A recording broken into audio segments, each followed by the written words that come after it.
Hi, everybody.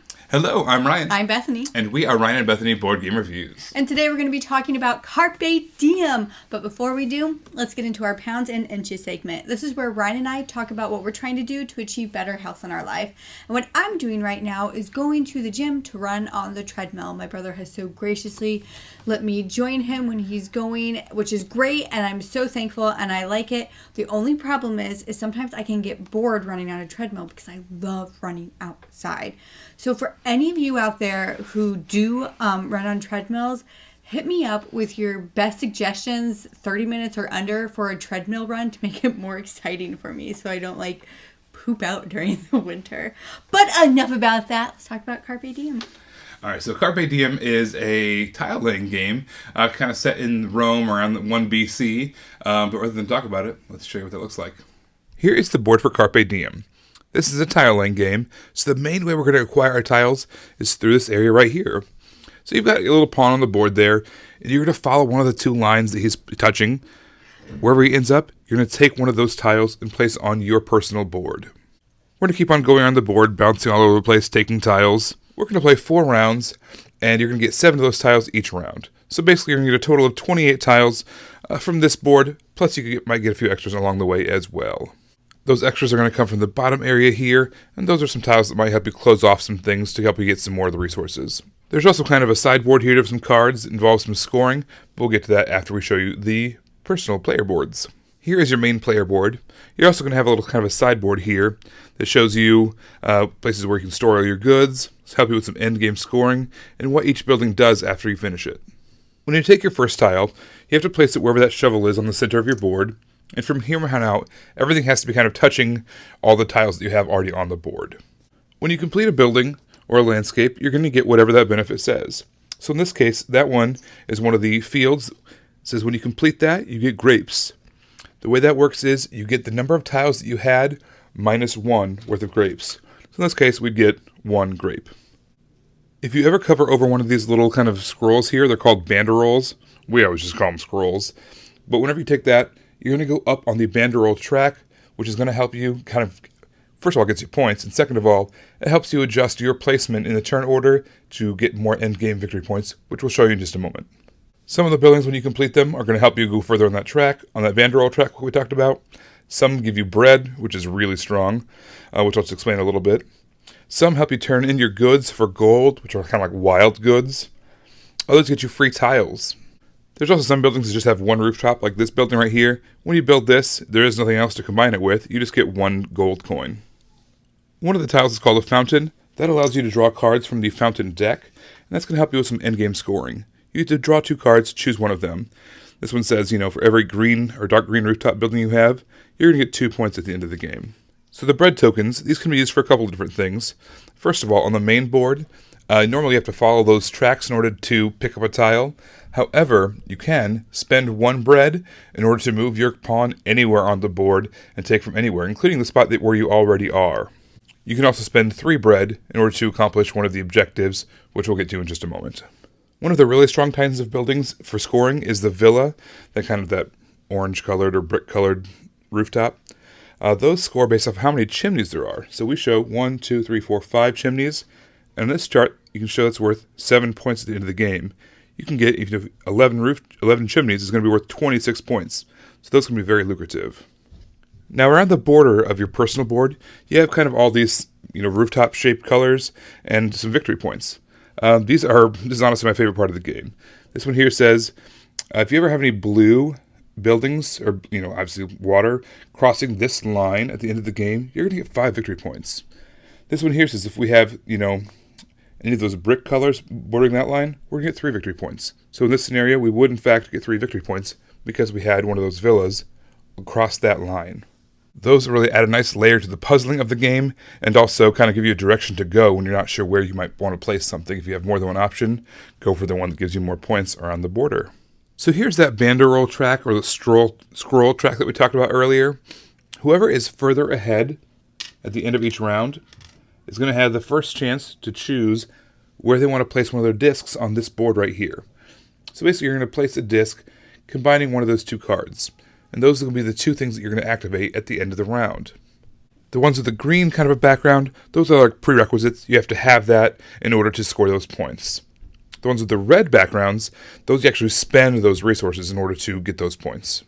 They can stack, so for instance, I could, trade in 3 fish for 3 points, or if I happen to have 2 of that kind of field, I would get 6 points instead of just the 3. If you ever don't have one of those things fulfilled, you're actually going to lose 4 points. However, you can spend 3 of these bread tokens that we talked about earlier in order to say that you fulfilled one of these accomplishments, and therefore get those points. So at the end of each round, you accumulated some points from those cards. You'll get points from those fountain cards that we talked about. You're also going to get points from the borders like we talked about around your personal board. You're going to get points from the banderole.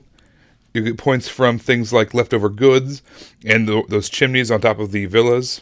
And whoever has the most points at the end of the game wins. Guys, this game is so much fun. Oh my gosh. So I really enjoy how you're trying to balance getting all the bonus from your board of where you want your things to intersect, but while also getting the stuff so you don't get the negative for the end of round scoring and getting all the stuff for that. Just the balancing act between those two boards, that board and that board, trying to get the things you want for this, but getting the things you need for that. It is fun. Yeah, this game, I just really love the weight of it. It's a step up from normal tiling games that you might have played in the past. And I like that. You have to plan ahead pretty well. You're competing with other people for the tiles out there on the board. And it's just a lot of fun. I don't know what to say. That's a really lame review.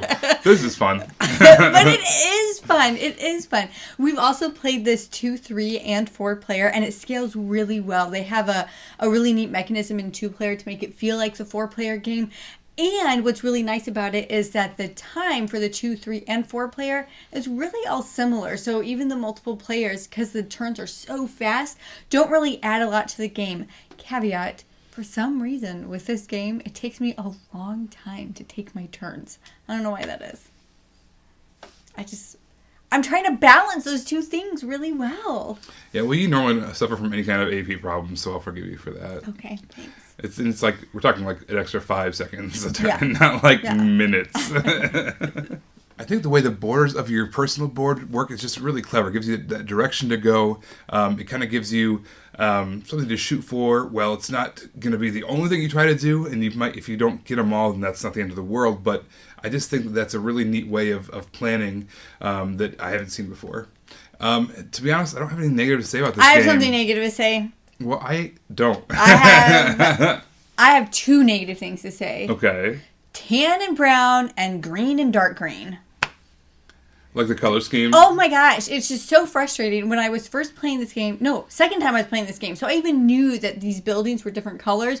There's a tan building and a brown building, but they look exactly the same. There's nothing else different about them. And I got one of the bonus cards, and I thought it was for a different colored building because I couldn't really tell what color it was. Oh my gosh, so frustrating. And then, not even just that, but then the last round tiles, they're like supposed to be special because they're dark green. I'm talking like 2 shades darker. You know how difficult that is when you're setting up the game? Listen, if we can forgive Castles of Burgundy for all of its color palette issues, we can forgive Carpe Diem for its... That's for being bland. That's not for brown and tan. There's like 6 bland, shades. Brown and tan. Hi, Ryan.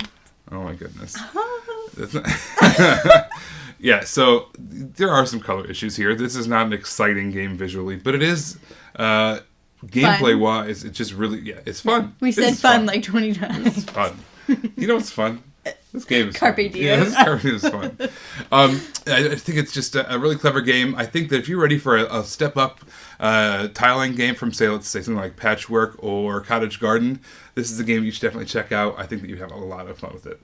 All right, everybody. Well, that's our thoughts on Carpe Diem. If you want to see our reviews as they come out, subscribe to us on YouTube under Ryan and Bethany Board Game Reviews. You can also follow us on Facebook under the same name. If you want to see pictures of the games that we're currently playing, follow us on Instagram under Ryan and Bethany. If you want to chat to us, or chat with us, not to us, chat with us, reach out to us on Twitter under Ryan and Bethany 1. And then lastly, if you want to see a behind the scenes of what Ryan and I are doing to try and achieve better health in our life, follow our blog on Board Game Geek, and that is called Pounds and Inches. All right, thanks so much for tuning in, guys. If you want to hear about more fun games, stay tuned. We'll talk to you later, guys. Bye. Bye.